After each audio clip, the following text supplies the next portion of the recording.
Hello, good morning बेटा।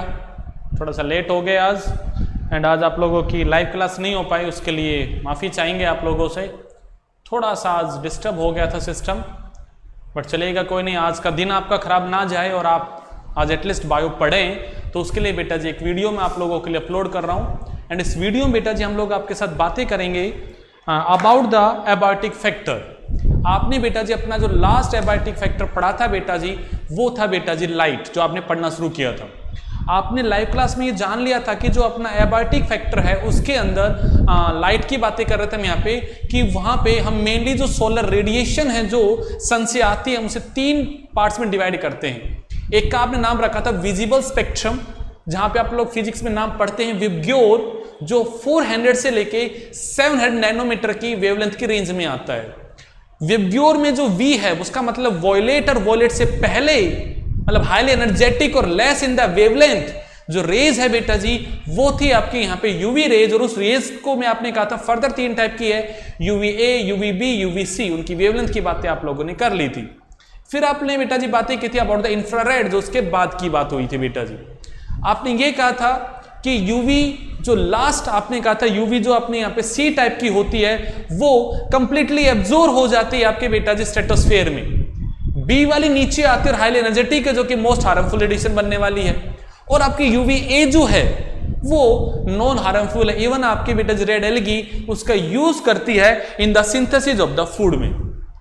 फिर आप लोगों ने बेटा जब अपना लास्ट टॉपिक शुरू किया था बेटा जी यहाँ पे, what are the different affect of the light, और आपने वहां पे पहला अफेक्ट की बात की थी अबाउट द फोटोसिंथेसिस, जो आपने कंप्लीट कर दिया था। आपने ये भी कहा था विद द लैटिट्यूड, अगर हम इक्वेटर से टुवर्ड द पोल जाएंगे और 50% डिग्री अगर हम लैटिट्यूड पे चले जाएंगे तो हमारा जो फोटोसिंथेटिक यील्ड है बेटा जी वो 50% डिक्रीज हो जाएगी, 50% ही रह जाएगी। ऐसी कुछ बातें आपने कही थी। अब हम उसी टॉपिक को आगे चलाते हैं खुशी बेटा यहाँ पे। तो अगला आता है अफेक्ट बेटा जी, उसका नाम है यहाँ पे ट्रांसपिरेशन।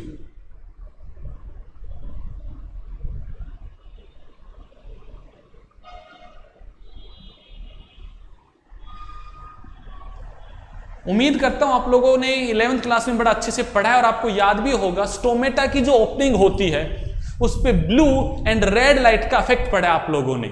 पहली बात, स्टोमेटा दिन में खुलते हैं, रात में बंद रहते हैं। इस बात को जरा समझ के देखिएगा। दिन में जब लाइट आती है तो मतलब वो लाइट एक सिग्नल है फॉर द स्टोमेटा ओपनिंग के लिए, और वहां पे भी आपने स्पेसिफिक बातें बोली है, blue light cause the stomata opening and red light cause the stomata closing. तो मतलब लाइट का अफेक्ट है स्टोमेटा की ओपनिंग और क्लोजिंग पे। और आपको ये पता है maximum transpiration that is loss of the water अगर प्लांट में होता है थ्रू द स्टोमेटा होता है, तो मैं कहूंगा तो ट्रांसपिरेशन टोटली अफेक्टेड होगा बेटा जी आपका यहाँ पे लाइट से as the light affect the stomata opening. I hope ये वर्ड क्लियर हुआ होगा। आपने बेटा जी लास्ट टेम्परेचर वाले टॉपिक में एक नाम पढ़ा था आपने, ग्लोजर्स रूल। मैं उस रूल की दोबारा आपसे बातें कर रहा हूं और मैंने यहां पे हेडिंग डाली है pigmentation in an organism is affected by the light. आप लोग बड़ा अच्छे से कह सकते हो कि आप लोग स्कूटी चलाते हो गर्मी के अंदर तो आपकी स्किन पे टैनिंग हो जाती है, तो आप ये कहते हो लाइट जो होती है कोज करती है टैनिंग और darkening of the skin. West Indies के लोग, केरला के लोग काले हैं, रीजन उसका सिर्फ इतना सा है क्योंकि वो इक्वेटर के रीजन में है, तो वहां पे लाइट का जो एक्सपोजर ज्यादा है तो डेफिनेटली वहां पे पिगमेंटेशन भी ज्यादा है।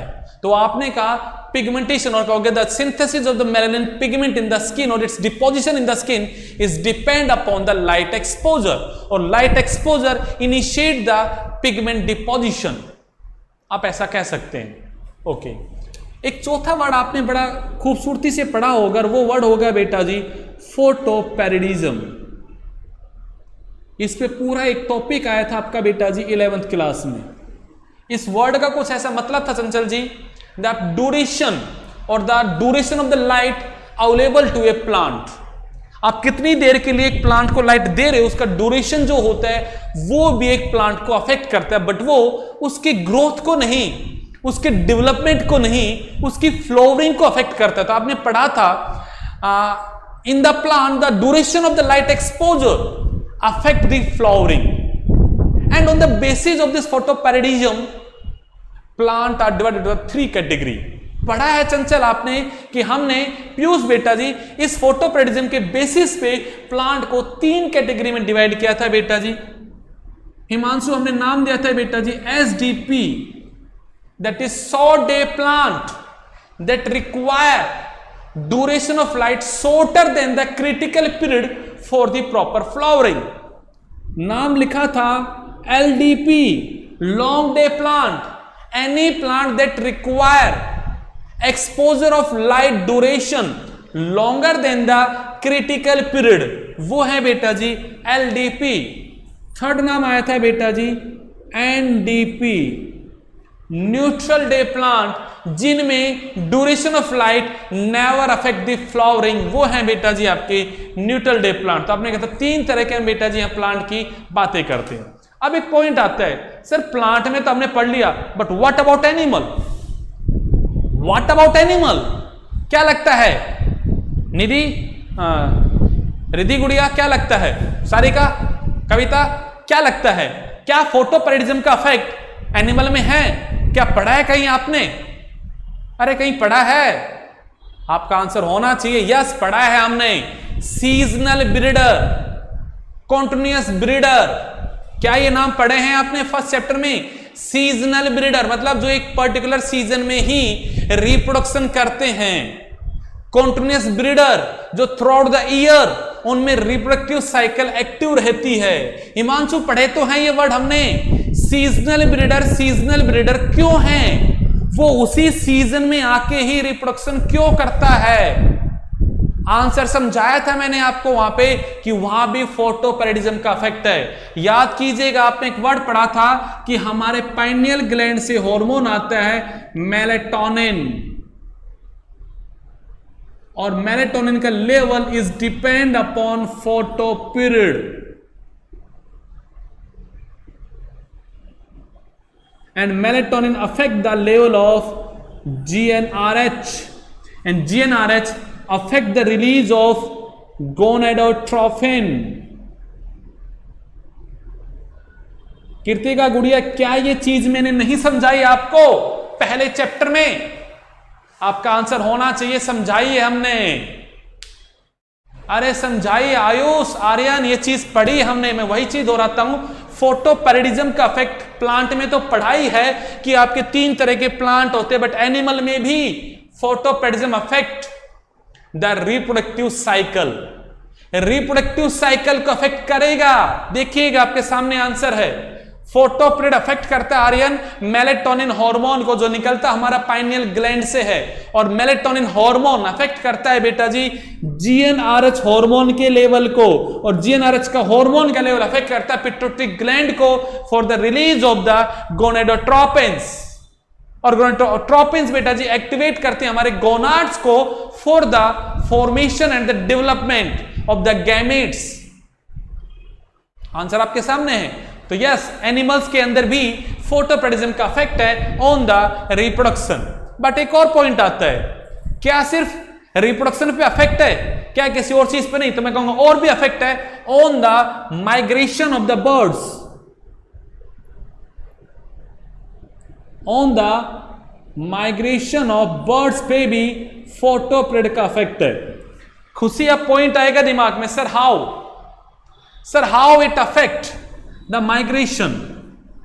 तो जरा समझिएगा, आप लोगों को जब मैंने रेस्पॉन्स पढ़ाया था टुवर्ड द एबायोटिक फैक्टर, तो मैंने कहा था ठंडे इलाके से जो बर्ड्स हैं वो माइग्रेट करके वैसी जगह चले जाएंगे ड्यूरिंग द कोल्ड सीजन, इन्हें हॉट रीजन में जाएंगे, ऐसी जगह जाएंगे जब ठंड कंपेरेटिव कम पड़ती है। तो मैंने आपको एग्जांपल दिया था अपने राजस्थान के अंदर जो नेशनल पार्क है वहां पे बर्ड्स का नंबर बढ़ जाता है कोल्ड के अंदर।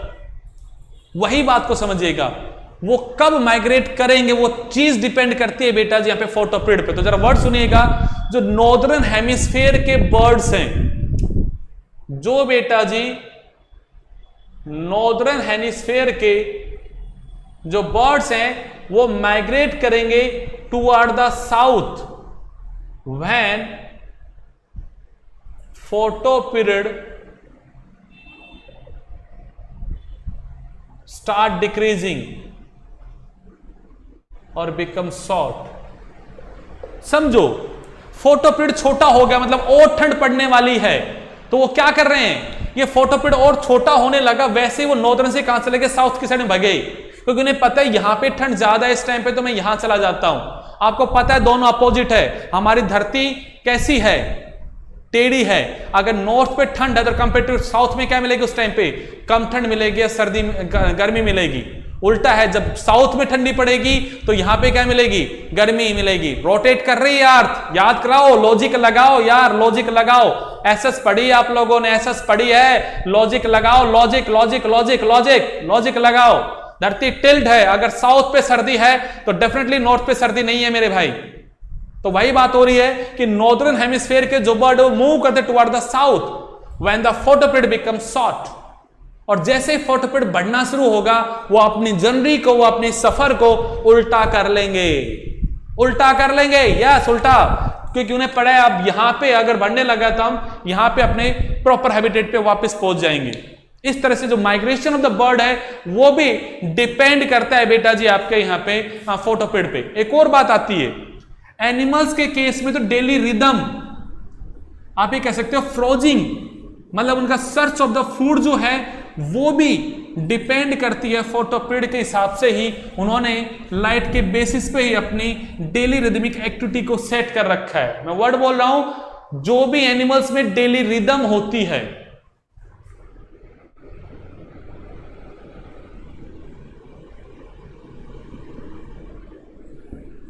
जो डेली रिदमिक एक्टिविटी होती है, जो डेली रिदमिक एक्टिविटी जो होती है वो बेटा जी एनिमल्स में डिपेंड करती है लाइट पे ही। जैसे आपने सुना होगा डायूरेनल एनिमल, ऐसा नाम सुना होगा आप लोगों ने।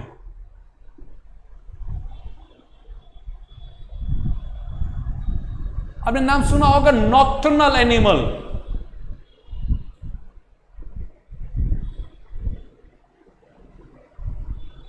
सुना होगा मेरे भाई नाम ऑरोरल एनिमल।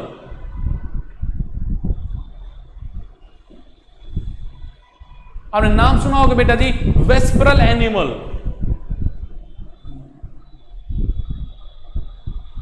पल्लवी बेटा क्या है ये animal? Diurnal, the animal that remain active during the day time, जो दिन में एक्टिव रहता है, मैक्सिमम एनिमल डायूरेनल है। बट आपने ये भी देखा होगा उल्लू, आपके घर में चूहा, रैट, माइस, वो रात में निकलते हैं, वो कैसे एनिमल है? नॉक्टर्नल है। तो मैं कहूंगा animal that remain active during the night, उल्लू रात में जगता है, नॉक्टर्नल है। आजकल तो आदमी जगने लगा रात को, तो आदमी उल्लू ही हो रहा है। नॉक्टर्नल जो रात में जगते हैं या रात में जो एक्टिव रहते हैं, और अरल जो बेटा जी एक्टिव होते हैं एट द अर्ली मॉर्निंग, जो ड्रॉन का टाइम अर्ली मॉर्निंग है, चहचहाते हुए हमिंग बर्ड्स आपने देखे होंगे जो बेटा जी अर्ली मॉर्निंग में बेटा जी एक्टिव होते हैं। ऐसे ही कुछ बर्ड्स ऐसे हैं जो इवनिंग के टाइम पे एक्टिव होते हैं, उनको बोलते हैं वेस्परल। ये एक्टिव है कृतिका इन द अर्ली, ये है इवनिंग में, ये है अर्ली मॉर्निंग में, ये है बेटा जी आपके नॉक्टर्नल ड्यूरिंग द नाइट, और ये है बेटा जी आपके जो दिन में एक्टिव है। मतलब साक्षी क्या समझा रहा हूं मैं आपको कि एनिमल की जो डेली रिदमिक एक्टिविटी है, डेली रिदमिक एक्टिविटी है, वो भी डिपेंड करती है लाइट पे, लाइट पे डिपेंड करती है। तो ये हमने सब इफेक्ट बताए आपको कि भाई लाइट के अलग अलग एनिमल्स पे, अलग अलग प्लांट पे अलग अलग इफेक्ट है। इवन मैं अगर एडेप्टेशन की बात करूं तो मैं प्लांट में एक अच्छा सा वर्ड यूज करूंगा। आप लोगों ने एक नाम सुना होगा स्कियोफाइट प्लांट, एक नाम सुना होगा हेलियोफाइट प्लांट। देव बेटा ये वर्ड क्या कहते हैं, क्या होते हैं स्कियोफाइट प्लांट, क्या होते हैं बेटा जी हेलियोफाइट प्लांट? तो आपने ऐसा सुना होगा कुछ ऐसे प्लांट है जो दूसरे प्लांट के नीचे अपने आप को ग्रो कर रहे हैं। जैसे आप ये देखते हो मेनली जो आपकी हर्ब है या जो सर्ब है वो बड़े ट्री के नीचे ग्रो करती है। अब सर वो बड़े ट्री के नीचे ग्रो हो रही है, इसका मतलब उन्हें तो ज्यादा लाइट नहीं मिल रही होगी, तो शैडो में ग्रो हो रहे। मैं कहूंगा yes, some of the plant get adapted to perform the photosynthesis at the low light condition, at the low light condition, and such type of plant are known as sciophyte। श्रुति जी जो छोटे plant है, herb है, जो SERB है, जो बड़े बड़े plant के नीचे उग रहे हैं, वो अपने आप को फोटोसिंथेटिकली ऐसा अडेप्ट कर लेते हैं कि they are capable to perform the photosynthesis at the low light condition. But some of the plant that require high intensity of the light, high light condition for the photosynthesis, वो बड़े बड़े tree हैं, वो large canopy में grow होते, मैं कहूंगा वो क्या है बेटा जी, यहाँ पे हेलियोफाइट. तो these are the plant that require high light condition और high intensity of the light. विभूति ऐसे प्लांट के ऐसे हैं heliophyte. And the plant that require low intensity of the light for the photosynthesis they are known as sciophyte. Difference है बच्चा, difference है ये adaptation है टाइप ऑफ द प्लांट में. अब मैं बातें करता हूं लाइट के बेसिस पे एक्वेटिक सिस्टम की. तो देखिएगा एनसीईआरटी बुक में नहीं है बट ये वर्ड आपको समझने हैं, बड़े काम आएंगे आप लोगों को. देखो बेटा जी, ये सपोज करो बेटा सोयल है, ये एक डीप ओशन है, ये बेटा यहां पानी भरा हुआ है. धीरे धीरे पानी की गहराई होती गई तो आपको दिखाई दे रहा है कि सर ये डीप ऐसे एरिया बढ़ता जा रहा है. ये हम कोई एक्वेटिक बॉडी बना रहे हैं. पीयूष बेटा ये अपना कोई एक्वेटिक सिस्टम है.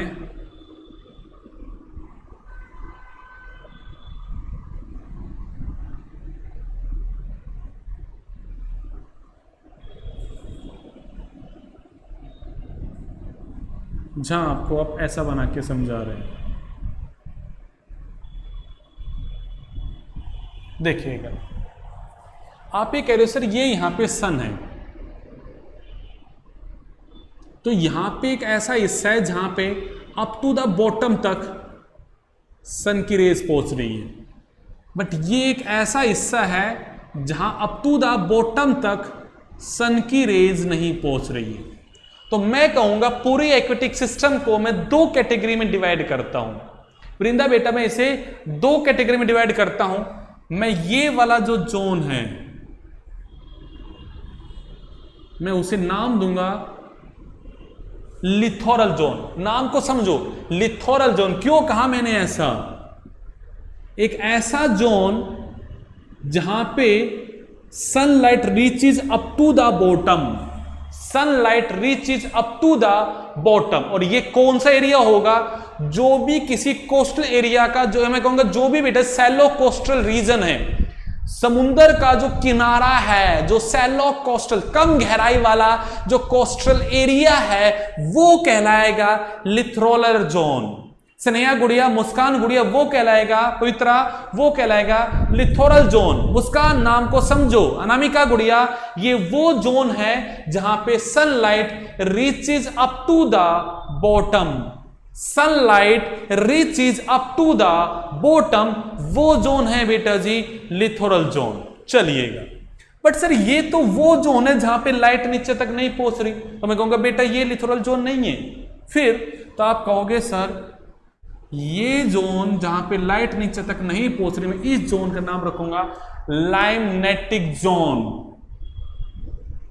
चंचल मैं इस जोन को बोलूंगा limnetic zone. The zone of the aquatic और water body where light never reaches up to the bottom. और मैं एक और लाइन बोलूंगा, नॉट ओनली लाइट, ऑक्सीजन की बात करते तो मैं ग्राफ को और अच्छा बनाऊंगा. ऊपर पे हाई O2 एंड लाइट जो है वो यहां पे कैसी है बेटा जी? हाई है. O2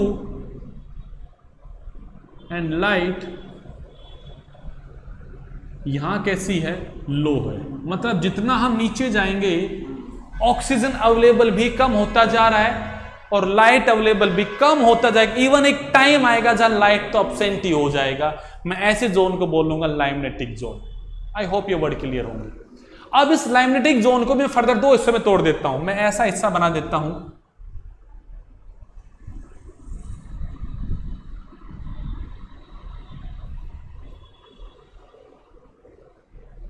मैंने कहते ये वो जोन का पार्ट है जहां पे लाइट इजीली अवेलेबल है. तो ये वाला पार्ट है फोटिक जोन। देखो नाम से इंडिकेट हो रहा है बच्चा, यहां पे तो नाम से इंडिकेट हो रहा है Himanshu Dev, photic zone the part of the limnetic zone up to which light is available. जहां तक लाइट अवेलेबल है वो जोन क्या है बेटा जी आपका, यहां पे आपका फोटिक जोन है। बट सोचो इसके नीचे अगर जाओगे तो क्या होगा, लाइट अवेलेबल नहीं होगी। तो मैं कहूंगा मेरे भाई ये जो नीचे वाला पार्ट है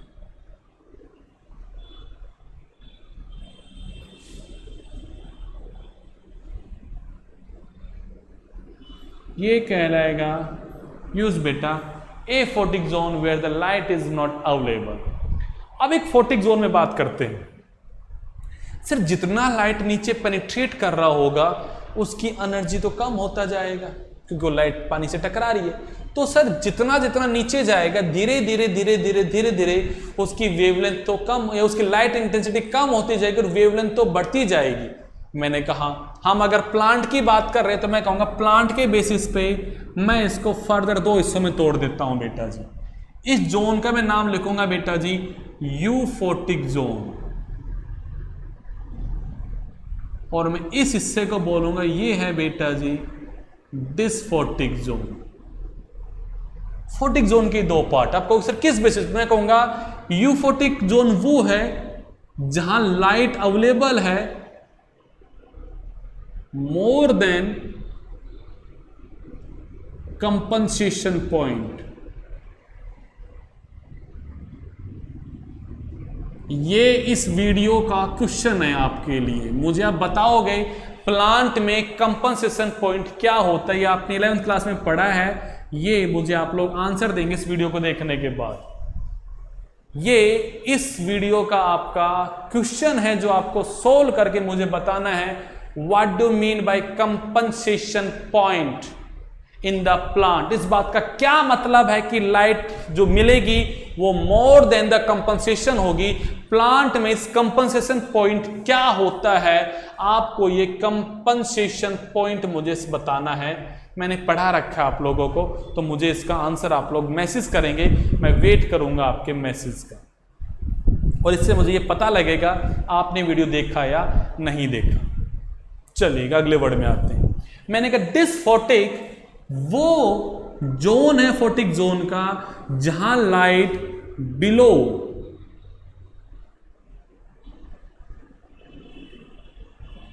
कंपनसेशन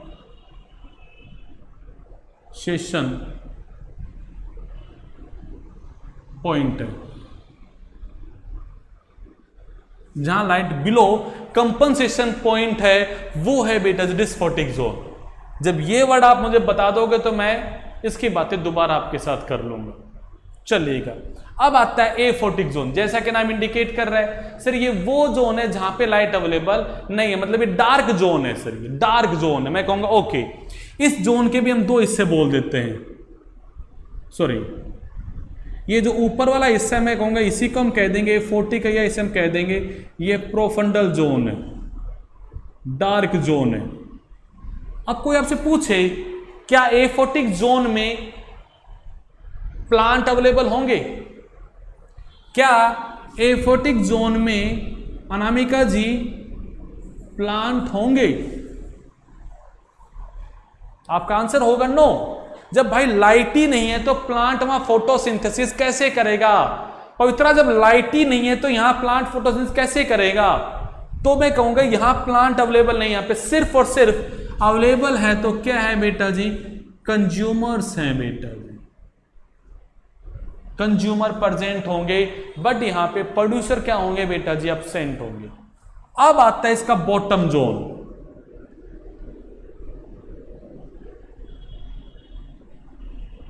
जिसे हम नाम देंगे बेटा जी बेंथिक जोन, जिसे हम नाम देंगे बेंथिक जोन मतलब बॉटम जोन, जहां पे मैं कहूंगा बहुत ही छोटे साइज के एनिमल होंगे। मेनली यहां पे आपसे कोई पूछे इस रीजन में सोर्स ऑफ एनर्जी क्या है, तो आप एक ही आंसर देना, केमिकल एनर्जी। भाई या तो कंज्यूमर है, जो ऊपर से चीज सेडिमेंट हो रही है वो बेज उस पर डिपेंड है, तो वो एनिमल पे फीड कर रहे हैं, मतलब वो वहां पे भी केमिकल एनर्जी की बात हो रही है। या फिर वहां पे सर कीमो ऑटोट्रॉप्स हैं जो बॉटम में बैठे होंगे, जो केमिकल एनर्जी से अपना खाना खुद बनाते होंगे, तो वो भी सर कीमो ऑटोट्रॉप्स, मतलब यहाँ पे ultimate source of the energy क्या है बेटा जी, यहाँ पे आपका केमिकल एनर्जी है। तो आपको होगी ये वाला जो जोन है। अब एनसीईआरटी बुक में क्वेश्चन आता है,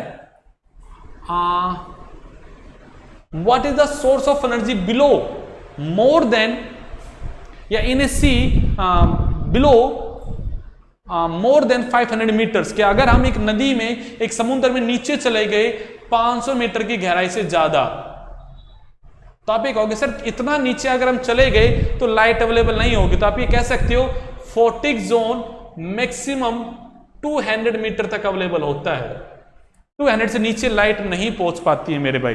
बट एनसीईआरटी बुक ने डाटा दिया 500 था, 500 को फॉलो करना कि 500 से नीचे अगर जाओगे तो भैया जी वहां लाइट नहीं है, तो वहां पे chemical energy he source of the energy है, आपको उसकी बात करनी है। आई होप ये बात आपको क्लियर हो रही होगी। ये आपका बेटा जी हमें डिफरेंट टाइप के जोन है जो मैंने आपको पढ़ाए, जो बेटा जी आपके आते हैं इस टॉपिक में। अब एक बात हम पहले कर चुके हैं, आपके एनसीईआरटी बुक में ये भी क्वेश्चन पूछा गया है कि जो 3 टाइप की एल्गी है, red algae, green algae, brown algae, में सबसे ऊपर कौन सी रहती है? तो आपका आंसर क्या है? Green algae. और सबसे नीचे कौन सी होती है? वो आपका आंसर है बेटा रेड एल्गी। तो आप ये कह सकते हो रेड एल्गी में phycoerythrin is capable to perform the photosynthesis at the low light condition. वही ऐसा है जो वहां कर सकता है, या ऊपर से जो यूवी रेज आ रही है वो उन्हें एब्जॉर्ब करके बेटा जी उन पे खाना बनाने का काम कर लेगा मेरे भाई। तो ये जस्ट बिकॉज ऑफ द फाइकोइरिथ्रिन, जो डीपेस्ट एल्गी है फोटिक जोन में, वो कौन सी है बेटा जी? आपके यहाँ पे रेड एल्गी है। It's all about the light. Light के क्या अफेक्ट है बेटा जी आपके एनिमल पे, लाइट के क्या अफेक्ट है प्लांट पे, ये टॉपिक बेटा जी आपका खत्म होता है। आपके एनसीईआरटी बुक में आप अच्छे से रीड आउट करना, उससे काफी हमने ज्यादा ही बातें कर ली है। अपना टॉपिक बेटा जी यहाँ पे खत्म होता है। अब लास्ट हमारा टॉपिक बचा हुआ है बेटा जी सोयल, एंड मैं शाम तक एक वीडियो और अपलोड करूंगा, और उस वीडियो में बेटा जी मैं बातें करूंगा अबाउट द सोयल। वो भी एक छोटा सा होगा, ये भी एक छोटा सा वीडियो है बेटा जी। चलिएगा, थैंक यू मेरे भाई।